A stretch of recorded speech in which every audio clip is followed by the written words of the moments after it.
ঘর সংসারে আজকে রেসিপি হচ্ছে আলু দিয়ে সোয়াবিনের তরকারি। আমি এখানে একটা মশলা করে রেখেছি, এতে জিরে আছে, গোটা জিরে, ধনে গোটা, গোলমরিচ, গরম মশলা আর শুকনো লঙ্কা দুটো আমি পেস্ট করে রেখে দিয়েছি। এটা অনেকবার আমি ভিডিও দেখিয়েছি, ওই জন্য দেখালাম না। প্রথমে আমি জল গরম করে নিলাম, এবার সোয়াবিনটাকে সেদ্ধ করে নেব।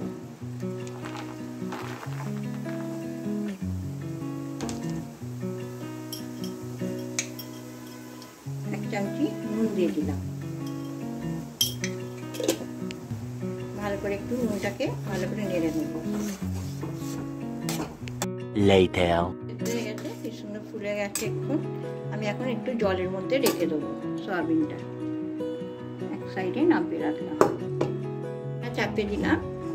এবার আমি সাদা তেলও হয়, কিন্তু আমি সর্ষের তেলে করবো, টেস্টি লাগবে বলে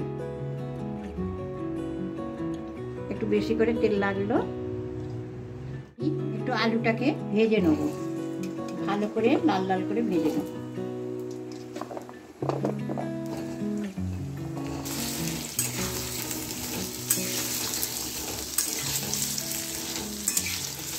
কালারের জন্যে একটু হলুদ গুঁড়ো দিয়ে দিলাম।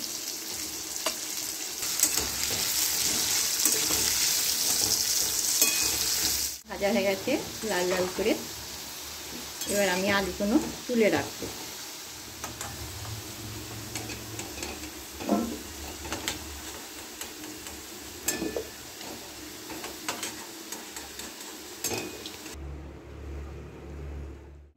এখানে আমি দুটো পেঁয়াজকে কুচিয়ে রেখেছি একদম ছোট ছোট করে, চৌকো চৌকো করে।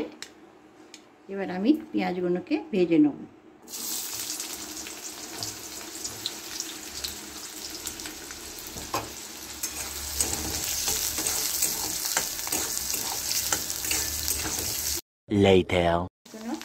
ভাজা হয়ে গেছে লাল লাল করে।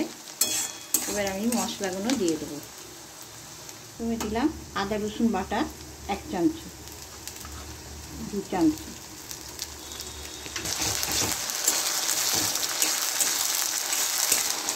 এক চামচি হলুদ গুঁড়ো দিয়ে দিলাম, 1 চামচি হলুদ গুঁড়ো দিলাম, লঙ্কা গুঁড়ো দিয়ে দিলাম 1 চামচি,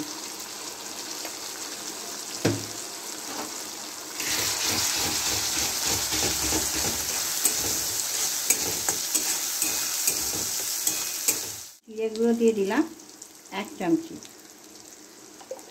ধনে গুঁড়ো দিয়ে দিলাম 1 চামচি,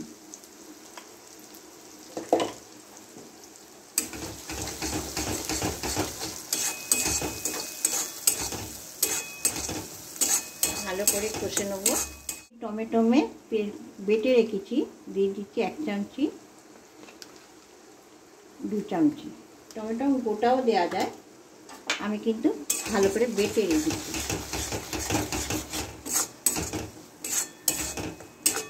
টমেটোর গন্ধটা একদম কেটে গেছে। এবার আমি সোয়াবিনগুলো ভালো করে জলকে নিচড়ে রেখেছি দিয়ে দেবো। সোয়াবিনটাকে ভালো করে জলকে নিচড়ে রেখেছি, এবার দিয়ে দিলাম। মশলার গন্ধটাও একদম নেই।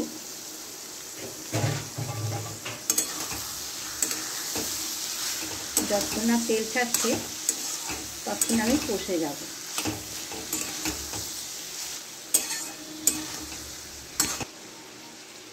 এক চামচি নুন দিয়ে দিলাম, 1.5 চামচি নুন দিলাম। ভালো করে গন্ধটা মরে যাচ্ছে, এবার তেলটাও ছাড়ছে। আমার গন্ধ মরে গেছে, তেলও ছেড়ে দিয়েছে। এবার আমি এখানে জল দিয়ে দেবো, জল দিয়ে দিচ্ছি।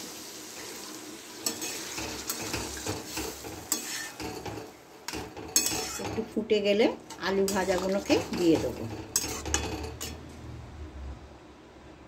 A few moments later.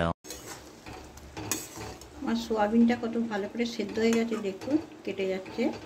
এবার আমি আলু ভাজাগুলোকে দিয়ে দেবো এর মধ্যে।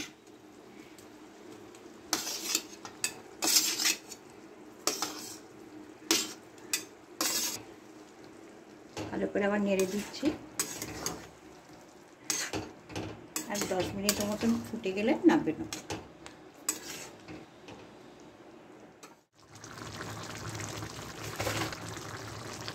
চামচি চিনি দিয়ে দিলাম, একটু মিষ্টি মিষ্টি লাগবে বলে।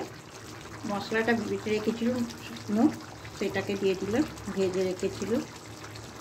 এই মশলাটা দিলে কালারটা আর একটু ছাড়বে। এবার মশলাটা দেওয়ার পরে ভালো করে একটু নেড়ে নেব। আপনাদের যদি সয়াবিন আলুর রেসিপিটা ভালো লাগলে আমাকে সাবস্ক্রাইব করবেন, লাইক করবেন, কমেন্ট করবেন। সবাই ভালো থাকবেন, সুস্থ থাকবেন।